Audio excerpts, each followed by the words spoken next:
नमस्कार मित्रांनो, स्वागत आहे तुमचं पुन्हा एका नवीन व्हिडिओमध्ये। मित्रांनो, आर्टिफिशियल इंटेलिजन्स क्षेत्रातील प्रगतीमुळे सध्या सर्वत्र एआयची चर्चा सुरू आहे। अशातच गुगलची मूळ कंपनी अल्फाबेटचे सीईओ सुंदर पिचाई यांनी जर एआयचा फुगा फुटला तर या क्षेत्रात गुंतवणूक करणाऱ्या कंपन्यांवर काय परिणाम होतील यावरती भाष्य केलंय। एआय मधील गुंतवणुकीमध्ये झालेली वाढ ही एक असामान्य गोष्ट असली तरी सध्याच्या एआय तंत्रज्ञानामध्ये तेजीत काही प्रमाणात अविवेकीपणा नक्कीच आहे असंही ते म्हणाले।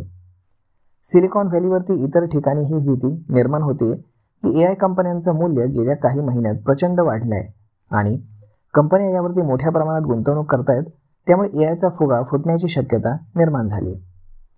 जर एआयचा फुगा फुटला तर त्यावेळी होणाऱ्या परिणामांपासून गुगल सुरक्षित राहील का असंही त्यांना विचारलं गेलं। त्यावरती पिचाई म्हणाले की गुगल त्या संभाव्य परिणामांचा सामना करू शकेल, परंतु यावेळी त्यांनी इशारा देखील दिला। ते म्हणाले, मला वाटतं की कुठलीही कंपनी आमच्यासह यातून सुटणार नाही। गुगलचे सीईओ सुंदर पिचाई यांनी यावेळी युजर्सलाही इशारा दिला की त्यांनी एआयकडनं मिळणाऱ्या प्रत्येक माहितीवरती आंधळेपणाने विश्वास ठेवू नये।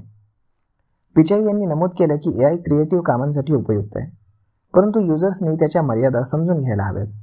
त्यांनी सांगितलं की लोकांनी या एआयचा सर्वोत्तम वापर कसा करायचा हे शिकायला हवं आणि त्यातून मिळणाऱ्या माहितीवरती आंधळेपणाने पूर्णपणे विश्वास कधीही ठेवू नये। गुगलने मे महिन्यामध्ये त्यांच्या सर्च इंजिनमध्ये जेमिनी चॅटबॉटद्वारे एआय मोड सुरू केला। याबाबत बोलताना सुंदर पिचाई म्हणाले की आम्हाला शक्य तितकी अचूक माहिती देण्यासाठी आम्ही जे काही काम करत आहोत त्याचा आम्हाला अभिमान आहे, परंतु सध्याच्या अत्याधुनिक एआय तंत्रज्ञानामध्ये काही त्रुटी अटळ आहेत।